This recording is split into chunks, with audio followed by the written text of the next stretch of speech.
Tidak boleh seseorang itu keluar berjihad melainkan dengan izin kedua ibu bapanya.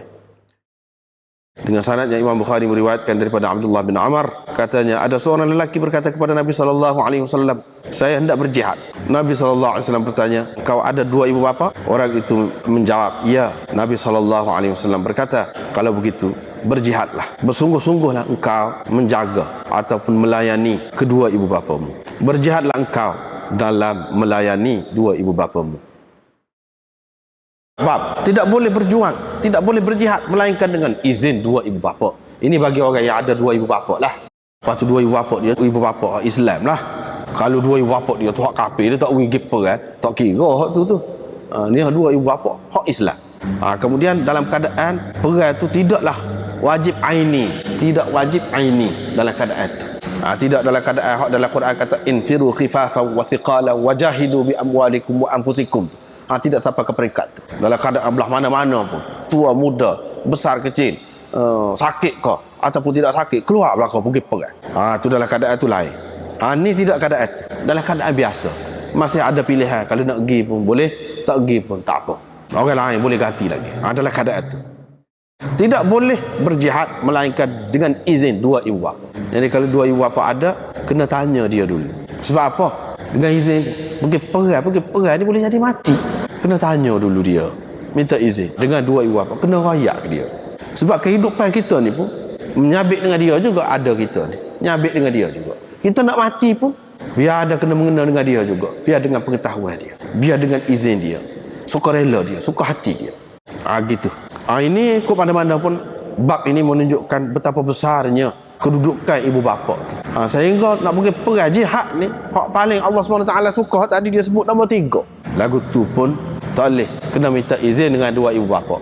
Sebab itulah dalam hadis tadi dia sebut buat baik kepada dua ibu bapa tu nombor 2, hak jihad tu nombor 3. Mana keutamaan ibu bapa tu lebih lagi daripada jihad. Misalnya kalau nak pergi perang, kena tanya dua ibu bapa dulu. Sebab apa? Hak mereka itu lebih atas lagi daripada hak jihad. Riwayat daripada Abdullah bin Amr, katanya ada seorang lelaki berkata kepada Nabi SAW, saya nak pergi perang. Nabi SAW pun tanya, kamu ada dua ibu bapa? Dia kata ada. Nabi SAW kata, fafihima fajahid, kamu bersusah payahlah, kamu berjihadlah untuk menjaga kedua-duanya. Ada setengah ulama mengatakan hadis ini, Nabi tahu orang ni dia tidak ambil berat dua ibu bapa dia. Dia tidak ambil berat, dia berasa buat baik pada dua ibu bapa ni tidak mendatangkan pahala mana. Hak mendatangkan pahala ni, kalau siapa putus tangan pergi perang, kalau siapa mati pergi perang, barulah berasa boleh pahala banyak. Dia tidak tahu pahala ni bukan nak banyak sedikit, bukan tengok pada zahir dia tu dari segi berdarah belum orang kau misalnya, tak mesti begitu. Nilai dia ni kita tak boleh tahu dengan fikiran kita.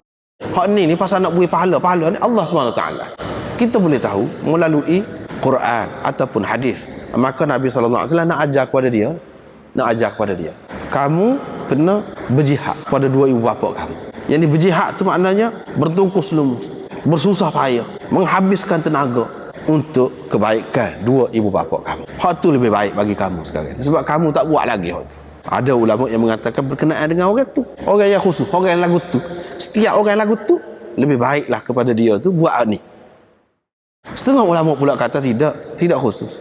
Siapa-siapa pun, bukan khusus dengan orang tu saja. Siapa-siapa pun dia, kalau dia buat baik kepada dua ibu bapa dia, lebih besar lagi pahala dia. Sebab apa? Kalaulah katakanlah ibu bapa dia susah, tak boleh nak kerja, tua, dia buat kerja selama ni, hasil pendapatan dia bagi kepada dua ibu bapa dia. Baik kalau dia pergi perang dia mati, tak ada lah hak boleh buat baik kepada dua ibu bapa tu, dia mati. Kalau pun boleh pahala, ayah dia tak tahu lagi nak mati berapa puluh tahun lagi, hak tak boleh kerja sana, mak dia tak tahu lagi nak hidup lagu mana, nak hidup mati tu pahala tu hak kemudian, hak tu sebelum mati lagu mana. Dan kalau dia buat pahala ni, dia buat kebajikan, jaga ibu bapa dia sehingga ibu bapa dia hidup senang, hak ni pahala dia buat tu banyak lagi apabila pahala tu berkembang subur. Sebab apa?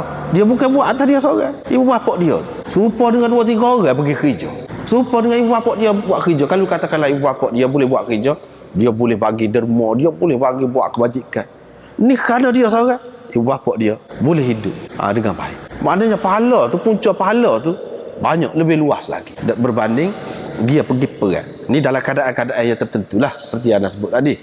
Kalau keadaan tu sudah mendesak benar, tak boleh dah. Tak kira dah hak tu. Izin kau tak izin kau tak kira dah hak tu. Ini dalam keadaan biasa. Di sini juga menunjukkan bahawa jihad itu bukan jihad pergi perang di medan perang saja, tidak. Bahkan jihad maknanya susah payah, penat lelah, bertungkuh lumus, menghabiskan tenaga kita untuk sesuatu kebaikan. Kebaikan tu dalam agama sudah senarai dah. Kebaikan kepada dua ibu bapa, kebaikan kepada masyarakat, banyaklah. Banyak. Bermakna jihad itu bukan khusus kepada jihad hak perang. Kadang-kadang jihad hak tidak pergi perang, tidak medan perang tu lebih besar lagi pahala dia di sisi Allah daripada hak zahir. Jangan kita ingat apabila sebut medan perang, pergi perang ni kelebihan dia besar, secara mutlak dia besar. Tidak. Boleh jadi kepada setengah-setengah orang tidak lebih besar. Kepada setengah-setengah orang. Katakanlah seorang yang pandai, seorang yang alim, kalau dia pergi perang mati, nak boleh jadi alim seperti dia tu bukan senang. Katakanlah mana lebih baik dalam keadaan itu. Sebab itu khalifah dulu pergi perang, dia tak pergi perang. Apa tak pergi perang? Kalau dia pergi perang, kalau dia mati, dia boleh atur orang lain. Dia boleh membina, mengembangkan, melahirkan berapa ramai orang, menjaga keamanan masyarakat walaupun dia tak pergi perang secara langsung. Tetapi semua pahala hak perang tu boleh ke dia juga. Pasal apa? Ada kaitan dengan dia. Ada kaitan dengan dia. Dia mengajar. Lepas tu ada orang yang faham betul pergi berjuang. Pahala tu tak boleh ke dia. Sabit dia mengajar. Boleh juga. Dengan sebab tu kena tengok keadaan juga. Hadis ini menunjukkan juga bahawa kerja agama ni tidak boleh dibuat dengan semangat begitu saja. Tak boleh. Kena tengok dari banyak sudut, timbang. Biar ada pertimbangan. Timbang kau tu, timbang kau ni. Biar ada pertimbangan.